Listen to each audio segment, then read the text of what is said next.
Moving left, trailing 3. The snap to Winston. Good protect. Pass the right. Caught. Touchdown. Tampa Bay. O.J.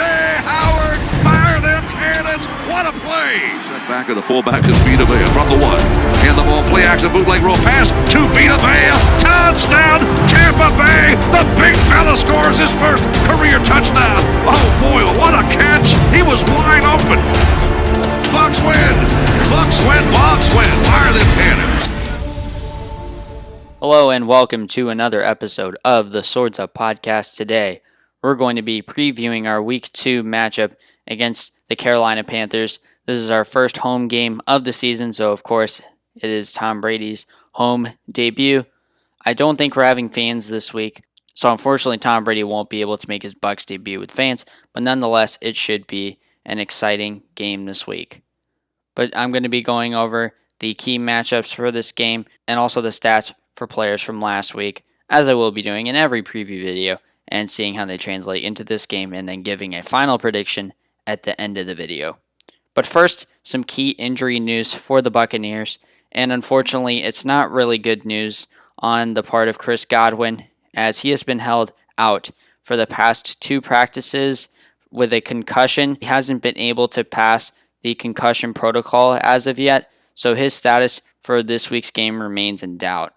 He suffered this concussion at the end of last week's game against the Saints, and the hit in which he suffered a concussion on was flagged for a personal foul penalty, and Chris Godwin was down for a bit, but he didn't seem to be severely injured from that hit, so hopefully he'll be able to get back onto the field this week. But if he can't pass the concussion protocol, then he's not going to be able to play, and because he hasn't passed it yet, and it is Thursday of when I'm recording this, it doesn't look very likely that he'll be able to play this week, but there is still a chance he gets on the field. And the news, however, is looking pretty good for Mike Evans, who was not 100% last week. He looks to be able to play this week. He participated in a limited form in practice the past couple of days, but he looks to be doing better with the hamstring in which he was playing hurt on in last week's game against the Saints. He was a game-time decision last week, but this week it looks like he'll be able to step back into the lineup as our number 1 receiver quite well. So this week we're going up against the Carolina Panthers at home. Last week the Panthers lost 34-30 against the Las Vegas Raiders at home, and the Panthers honestly put up a pretty good performance against the Raiders. They played a pretty clean game of football on offense, and they looked like they had a decent opportunity to win the game, but questionable play calling on the final drive of the game for the Panthers ended up seeing them not able to convert a 4th down and inches situation, and many people are questioning the coaching decision to hand the ball off to their fullback Alex Arma instead of handing the ball off to Christian McCaffrey to convert that 4th and inches, down 4 in the final minutes of the game, which would have kept the drive going for them, and maybe they could have scored a touchdown from that, but that's just tough breaks for them, and obviously people are going to question that decision. But if the coach believes in the player that he calls up the play for, handing the ball off to the fullback with an inches to go situation, you can't really blame him, but still questionable decision making nonetheless. On the defensive side of the ball, the Panthers did look a bit shaky. They gave up 34 points to the Raiders and 3 touchdowns to running back Josh Jacobs. And obviously, people have pointed out this year that the Panthers have quite of a lack of talent on the defensive side of the ball. Obviously, they have a lot of young players there. They spent their whole draft this year drafting defensive players, so they are completely rebuilding that side of the ball. So obviously, you wouldn't expect them to be a top-tier defense this year with so many new and young pieces in there this year. But just looking at the key contributors from last week's matchup, Teddy Bridgewater, in his debut performance for the Panthers, he completed 22 passes out of 34 attempts, had 269 passing yards, and threw for 1 touchdown. Christian McCaffrey on the ground had a pretty good game like he usually does. Didn't eclipse 1,000 yards rushing, but still was pretty effective.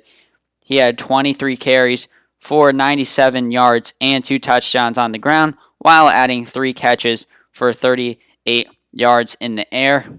And honestly, the player who had the best performance in this game for the Panthers, in my opinion, who was also making their debut for the team last week, was Robbie Anderson, who they signed this offseason in free agency from the Jets. I think they gave him like a 2-year, $22 million deal. I'm not exactly sure, but I think that's how much money he did end up getting from the Panthers this offseason.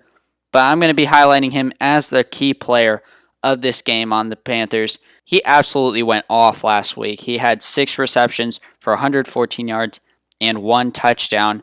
A really good debut performance from him. Now, looking at the Buccaneers side of things, Tom Brady obviously didn't have his best game against the Saints last week in his debut for the Buccaneers, but his home debut this week, he should be able to remedy the mistakes he made last week, as the Panthers have some obvious holes in their defense that our explosive offense will definitely be able to exploit this week. So look for Tom Brady to get back on track this week. And same with Mike Evans, who I highlighted as our key player for this week. Obviously, last week he was not 100% like I've mentioned.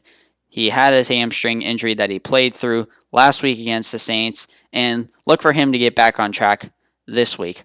Last week he only had 1 reception for 2 yards and 1 touchdown. So obviously you can see there that that's not his normal production that he's used to having. He's had 1,000 yards every year of his career since he's been in the NFL, which has been 6 seasons, and it was just not a classic Mike Evans performance like you would expect against a familiar opponent like the Saints.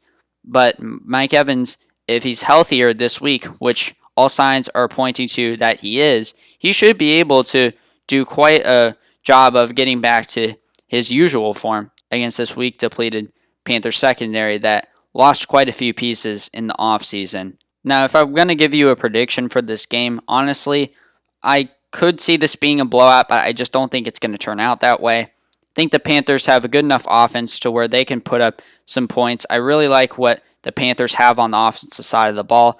I think Teddy Bridgewater he's not going to be, the explosive kind of big play quarterback, but he's not going to turn the ball over. He's going to be pretty efficient as a passer. And obviously they have the do-it-all Christian McCaffrey, the undisputed number 1 running back in the NFL, can pretty much do everything. And with Robbie Anderson as their deep threat combined with DJ Moore, that could pose some problems for us. But obviously we'll have to see if our secondary can step up again this week. Carlton Davis, look out for him. He had an impressive game against Michael Thomas last week. He limited him to only 3 catches for 17 yards. So hopefully Carlton Davis and others like Sean Murphy-Bunting and Jamel Dean will be able to slow down the Panthers receiving trio that is one to look out for in DJ Moore, Robbie Anderson, and Curtis Samuel. But on the Bucs offensive side of the ball, it's just I see too many holes on this Panthers defense to where I don't think they'll be able to contain all of our players. And so somebody's going to break out this week, even if Chris Godwin doesn't play. I've been talking about Scotty Miller in my previous videos. So if Chris Godwin doesn't play this week, Scotty Miller's going to fill the void quite nicely, and I'm not too concerned about that.